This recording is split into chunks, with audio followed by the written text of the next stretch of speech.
आज के इस वीडियो में हम बात करने वाले हैं नबी होशेया की उस भविष्यवाणी के बारे में जो आज हमारे समय में पूरी हुई, जो यह दर्शाता है कि बाइबल ईश्वर द्वारा रचित है। सबसे पहले हम नबी होशेया के विषय में जानेंगे। नबी होशेया का जीवन 760 ईसा पूर्व से लेकर 725 ईसा पूर्व माना जाता है और उनके नाम का अर्थ है ईश्वर मुक्ति है। नबी अमोस होशेया के ही समकालीन थे। नबी होशेया ने दिव्य दर्शन में देखा था कि इजरायली यहूदी एक लंबे समय तक पवित्र भूमि से खदेड़ दिए जाएंगे। इस बारे में और भी बहुत से नबियों ने जिक्र किया है और साथ ही साथ यीशु ने भी इजरायलियों के उनके नगर से निर्वासन की भविष्यवाणी कर दी थी। इसके बारे में मत्ती अध्याय 23 वचन 38 में लिखा गया है, देखो तुम्हारा घर उजाड़ छोड़ दिया जाएगा। इन वचनों से साफ पता चलता है कि इजराइल से सारे के सारे यहूदी खदेड़ दिए जाएंगे। और यीशु के जाने के बाद 70 एडी में यहूदियों ने रोमन साम्राज्य के विरुद्ध बहुत बड़ा विद्रोह किया था, जिसका रोमन साम्राज्य द्वारा बर्बरतापूर्वक दमन किया गया था। और इसके बाद उन्होंने यहूदियों के लिए यह फरमान जारी किया कि कोई भी यहूदी रोमन साम्राज्य की सीमा के अंदर नहीं रहेगा। तब से लगभग 2000 वर्षों तक यहूदी मारे मारे पूरे संसार में फैल कर रह रहे थे।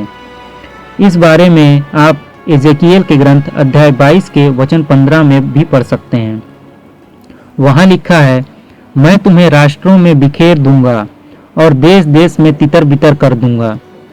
लेकिन ईश्वर ने नबियों को यह भी भविष्यवाणी दी थी कि ईश्वर उन्हें फिर से इजराइल में बसाएगा। इसकी भविष्यवाणी करते हुए एजेकिएल अध्याय 36 वचन 24 में लिखा है, मैं तुम लोगों को राष्ट्रों में से निकाल कर और देश विदेश से एकत्र कर तुम्हारे अपने देश में वापस ले आऊंगा। और इस आगमन को नबी होशेया ने दर्शन में देख लिया था। इनके वचन को पढ़ने पर यहूदियों के लौटने का समय और तरीका भी पता चलता है कि वह कब लौटेंगे और किन साधनों द्वारा। अपने ग्रंथ के अध्याय 11 के वचन 10-11 में लिखा है, वो प्रभु के पीछे हो लेंगे, प्रभु सिंह की तरह गरज उठेगा, हाँ गरज उठेगा। मेरी गरज सुनकर मेरे पुत्र दौड़ते हुए पश्चिम से आएंगे। वे मिस्र से हवा के घोड़े पर सवार होकर आ जाएंगे और अश्शूर से कबूतरों के सदृश से उड़ान भरते हुए पहुंचेंगे। आपको जानकर आश्चर्य होगा कि यूनाइटेड किंगडम का एम्बलम उसमें शेर और घोड़ा दोनों ही मौजूद हैं। और रोमन्स के बाद ऑटोमन का साम्राज्य इजराइल पर था। यूके ही वह देश था जिसने ऑटोमन साम्राज्य को ख़त्म कर यहूदियों को फिलिस्तीन यानी इजराइल में बेलफोर डिक्लेरेशन करके बसाया। इसके बाद पूरी दुनिया के कोने कोने से यहूदी अपनी भूमि पर लौटने लगे। वे हवाई जहाज़ों में भर भर कर इजराइल अपने घर पहुँचे, क्योंकि तब वायुयानों का आविष्कार हो चुका था। इसलिए नबी होशेया ने कहा, अश्शूर से कबूतरों के सदृश से उड़ान भरते हुए पहुंचेंगे। और आज भी यहूदी इन एरोप्लेन द्वारा कबूतरों के सदृश से उड़ान भरते हुए पहुंच रहे हैं। इस बारे में आप अक्सर न्यूज़ चैनलों में देखते होंगे। इन वचनों से यह भी पता चलता है कि जैसे ही दुनिया का आधुनिकीकरण हो जाएगा तब यहूदी लौटेंगे।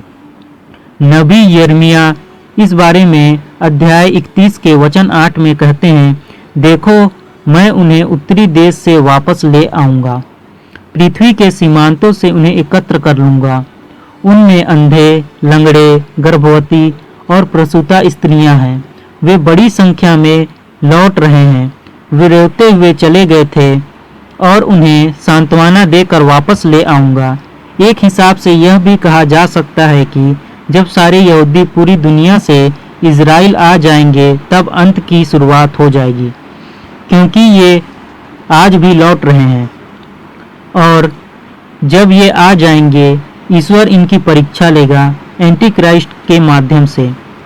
इस बारे में जकरिया अध्याय 13 वचन 7 में लिखा है, इस सारे प्रदेश में ऐसा होगा, 2/3 मार गिराए जाएंगे और नष्ट हो जाएंगे, 1/3 शेष रह जाएंगे।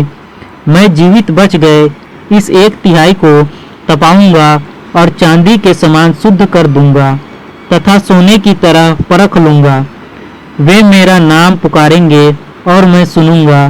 तब मैं कहूँगा, यह मेरी प्रजा है, और प्रत्येक उत्तर देगा, प्रभु ईश्वर मेरा ईश्वर है।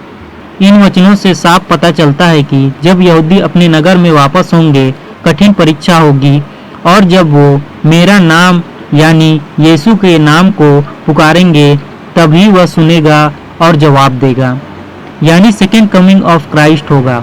मैंने मत्ती अध्याय 23 के बारे में बताया, जहां यीशु यहूदियों से उनके निर्वासन के बारे में बात कर रहे हैं। उन्हीं वचनों के अगले वचन 39 में यीशु कहते हैं, मैं तुमसे कहता हूँ, अब से तुम मुझे नहीं देखोगे, जब तक तुम यह ना कहो, धन्य है वह जो प्रभु के नाम पर आते हैं। और आपको याद होगा, जब यीशु गधे पर सवार होकर यरूशलेम में प्रवेश करते हैं, तब यही शब्द यीशु के स्वागत के समय लोग कहते हैं, धन्य है वह जो प्रभु के नाम पर आते हैं, यानी यीशु आखिर वही तो मसीहा है।